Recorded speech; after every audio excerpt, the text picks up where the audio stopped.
Chapter 5 Wool and Water. She caught the shawl as she spoke, and looked about for the owner.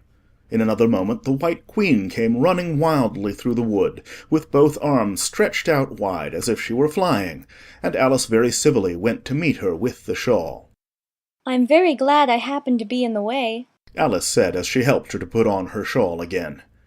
The White Queen only looked at her in a helpless, frightened sort of way, and kept repeating something in a whisper to herself that sounded like, "Bread and butter, bread and butter."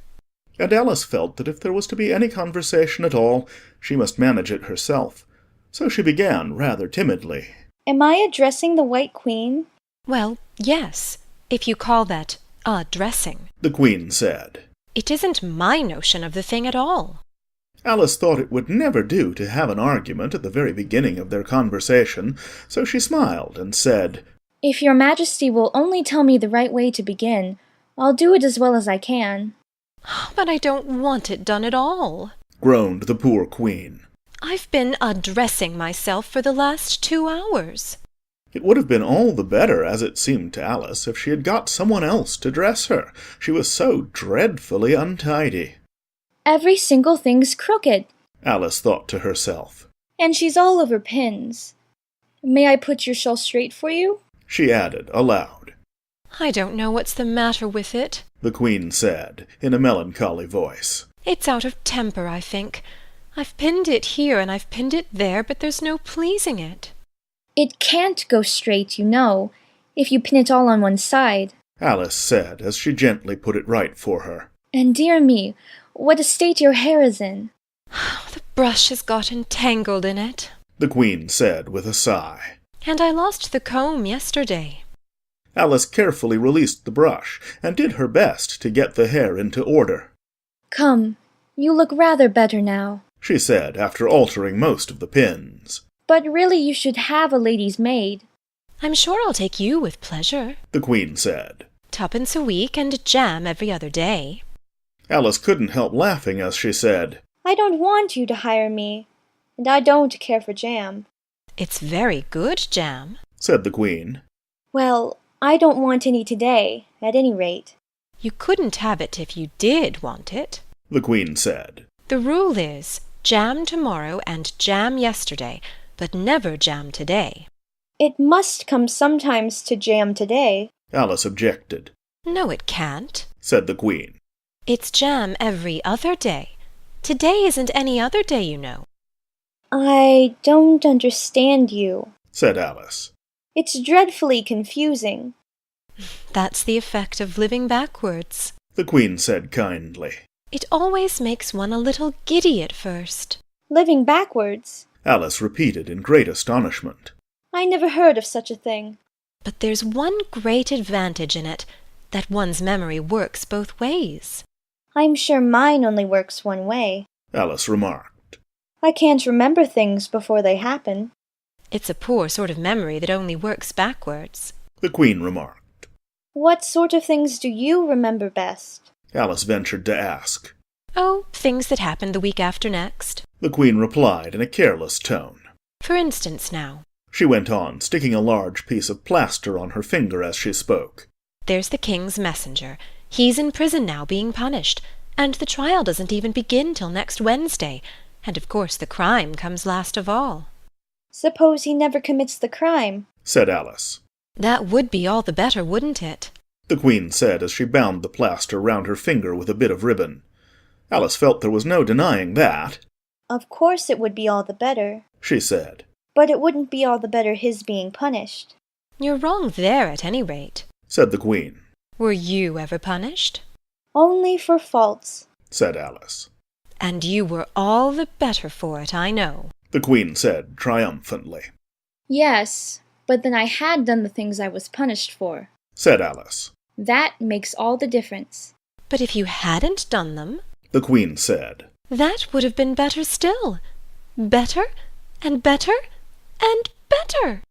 Her voice went higher with each. "Better?" till it got quite to a squeak at last. Alice was just beginning to say, "There's a mistake somewhere," when the Queen began screaming so loud that she had to leave the sentence unfinished. Oh, oh, oh! shouted the Queen, shaking her hand about as if she wanted to shake it off. Oh, my finger's bleeding! Oh, oh, oh, oh! Her screams were so exactly like the whistle of a steam engine that Alice had to hold both her hands over her ears. What is the matter? She said, as soon as there was a chance of making herself heard. Have you pricked your finger? I haven't pricked it yet, The Queen said. but I soon shall. Oh, oh, oh! When do you expect to do it? Alice asked, feeling very much inclined to laugh. When I fasten my shawl again. The poor Queen groaned out. The brooch will come undone directly. Oh, oh! As she said the words, the brooch flew open, and the Queen clutched wildly at it and tried to clasp it again. Take care! Cried Alice. You're holding it all crooked. And she caught at the brooch, but it was too late. The pin had slipped, and the Queen had pricked her finger. That accounts for the bleeding, you see, She said to Alice with a smile. Now you understand the way things happen here. But why don't you scream now? Alice asked, holding her hands ready to put over her ears again. Why, I've done all the screaming already, Said the Queen. What would be the good of having it all over again? By this time it was getting light, The crow must have flown away, I think. said Alice. I'm so glad it's gone. I thought it was the night coming on. I wish I could manage to be glad. The Queen said. Only I never can remember the rule. You must be very happy living in this wood and being glad whenever you like. Only it is so very lonely here. Alice said in a melancholy voice, and at the thought of her loneliness 2 large tears came rolling down her cheeks. Oh, don't go on like that, Cried the poor Queen, wringing her hands in despair. Consider what a great girl you are. Consider what a long way you've come today. Consider what o'clock it is. Consider anything, only don't cry. Alice could not help laughing at this, even in the midst of her tears. Can you keep from crying by considering things? She asked. That's the way it's done. The Queen said with great decision. Nobody can do 2 things at once, you know. Let's consider your age to begin with. How old are you? I'm 7.5 exactly. You needn't say exactually. The Queen remarked. I can believe it without that. Now, I'll give you something to believe. I'm just 101, 5 months and a day. I can't believe that. Said Alice. Can't you? The Queen said in a pitying tone. Try again. Draw a long breath and shut your eyes. Alice laughed. There's no use trying. She said. One can't believe in possible things. I dare say you haven't had much practice. Said the Queen. When I was your age, I always did it for half an hour a day. Why, sometimes I've believed as many as 6 impossible things before breakfast. There goes the shawl again. The brooch had come undone as she spoke, and a sudden gust of wind blew the Queen's shawl across a little brook. The Queen spread out her arms again and went flying after it, and this time she succeeded in catching it for herself. I've got it. She cried in a triumphant tone. Now you shall see me pin it on again, all by myself. Then I hope your finger is better now? Alice said very politely, as she crossed the little brook after the Queen. Oh, much better. Cried the Queen, her voice rising to a squeak as she went on. Much better, better, better, better.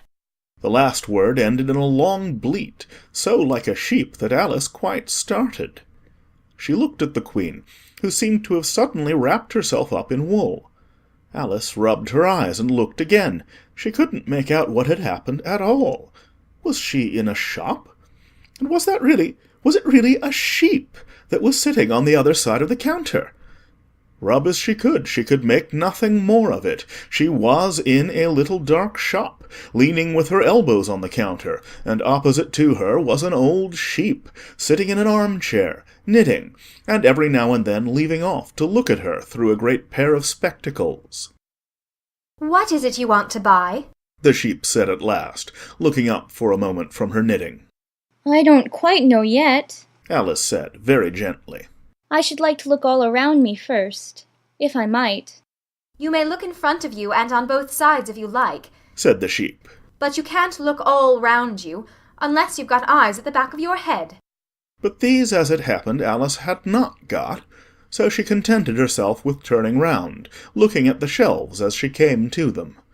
The shop seemed to be full of all manner of curious things, but the oddest part of it all was that whenever she looked hard at any shelf to make out exactly what it had on it, that particular shelf was always quite empty, though the others round it were crowded as full as they could hold.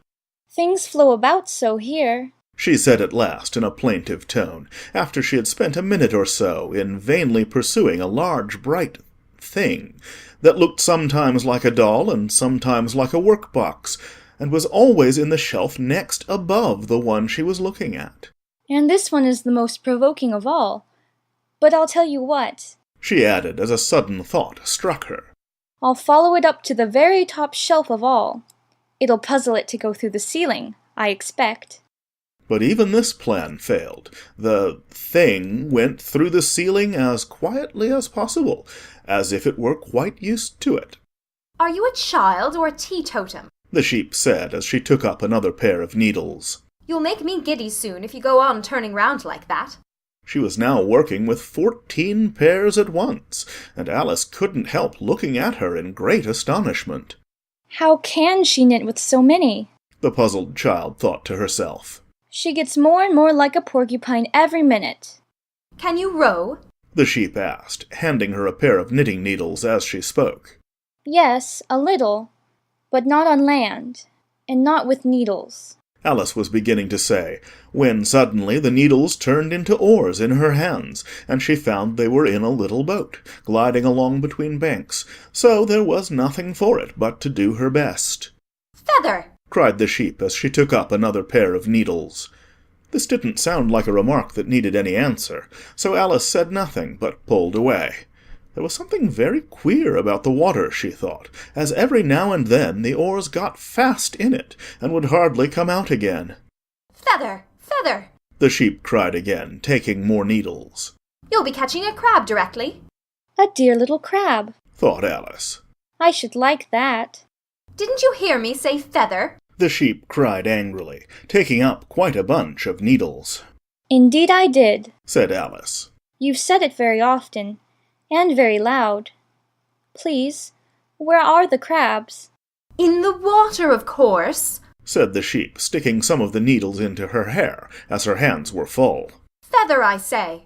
Why do you say feather so often? Alice asked at last, rather vexed. I'm not a bird. You are, said the sheep. You're a little goose.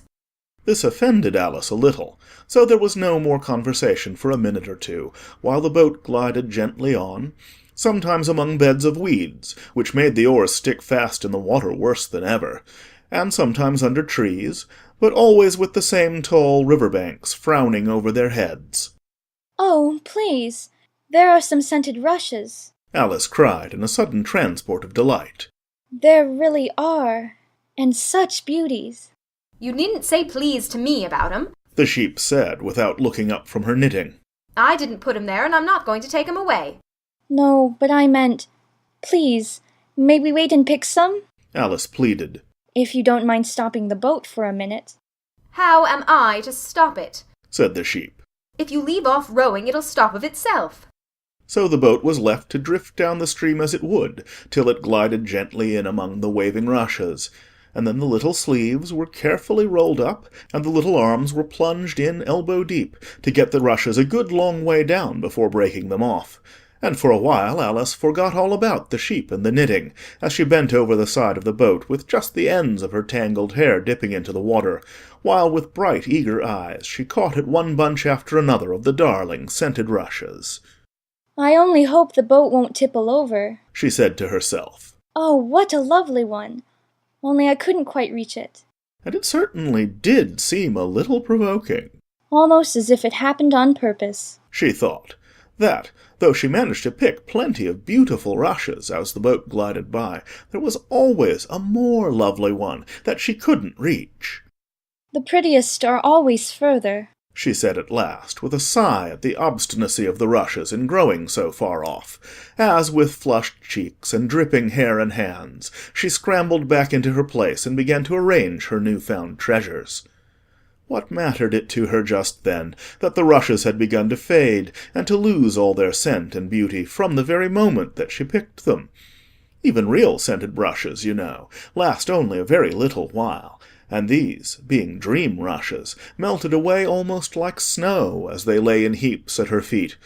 But Alice hardly noticed this, there were so many other curious things to think about.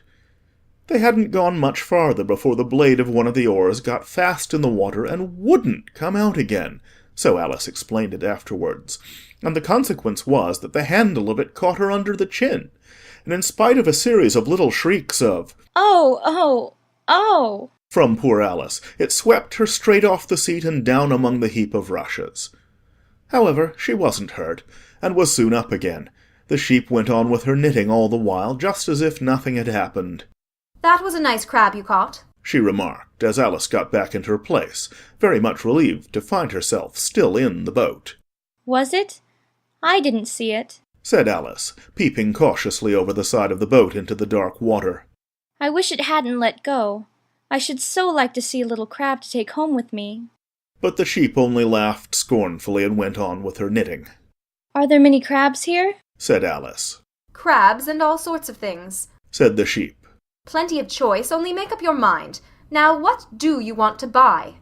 To buy? Alice echoed, in a tone that was half astonished and half frightened. For the oars and the boat and the river had vanished all in a moment, and she was back again in the little dark shop. I should like to buy an egg, please, she said timidly. How do you sell them? 5 farthing for one, 2 for two, the sheep replied. Then 2 are cheaper than 1? Alice said in a surprised tone, taking out her purse. Only you must eat them both if you buy 2, said the sheep. Then I'll have 1, please, said Alice as she put the money down on the counter, for she thought to herself, They mightn't be at all nice, you know. The sheep took the money and put it away in a box. Then she said, I never put things into people's hands. That would never do. You must get it for yourself. And so saying, she went off to the other end of the shop, and set the egg upright on a shelf. I wonder why it wouldn't do, thought Alice, as she groped her way among the tables and chairs, for the shop was very dark towards the end. The egg seems to get further away the more I walk towards it. Let me see. Is this a chair? Why, it's got branches, I declare. How very odd to find trees growing here. And actually, here's a little brook. Well, this is the very queerest shop I ever saw. So she went on, wondering more and more at every step, as everything turned into a tree the moment she came up to it, and she quite expected the egg to do the same. End of chapter 5. It's out of temper, I think. I've pinned it here and I've pinned it there, but there's no pleasing it. It can't go straight, you know, if you pin it all on one side, Alice said, as she gently put it right for her. And dear me, what a state your hair is in. The brush has got entangled in it, the Queen said with a sigh. And I lost the comb yesterday. Alice carefully released the brush, and did her best to get the hair into order. Come, you look rather better now, she said, after all. Chapter 5. Wool and Water. She caught the shawl as she spoke, and looked about for the owner. In another moment the White Queen came running wildly through the wood, with both arms stretched out wide as if she were flying, and Alice very civilly went to meet her with the shawl. I'm very glad I happened to be in the way, Alice said as she helped her to put on her shawl again. The White Queen only looked at her in a helpless, frightened sort of way, and kept repeating something Do it as well as I can. But I don't want it done at all, groaned the poor Queen. I've been undressing myself for the last 2 hours. It would have been all the better, as it seemed to Alice, if she had got someone else to dress her. She was so dreadfully untidy. Every single thing's crooked, Alice thought to herself. and she's all over pins. May I put your shawl straight for you? she added aloud. I don't know what's the matter with it, The Queen said, in a melancholy voice, a whisper to herself that sounded like, bread and butter, bread and butter. and Alice felt that if there was to be any conversation at all, she must manage it herself. So she began rather timidly. Am I addressing the White Queen? Well, yes, if you call that dressing. The Queen said. It isn't my notion of the thing at all. Alice thought it would never do to have an argument at the very beginning of their conversation, so she smiled and said, If your Majesty will only tell me the right way to begin, I'll do. altering most of the pins. But really you should have a lady's maid. I'm sure I'll take you with pleasure. The Queen said. 2 a week and jam every other day.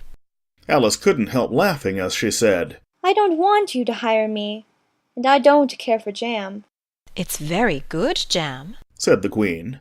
Well, I don't want any today, at any rate. You couldn't have it if you did want it. The Queen said. The rule is jam tomorrow and jam yesterday, but never jam today.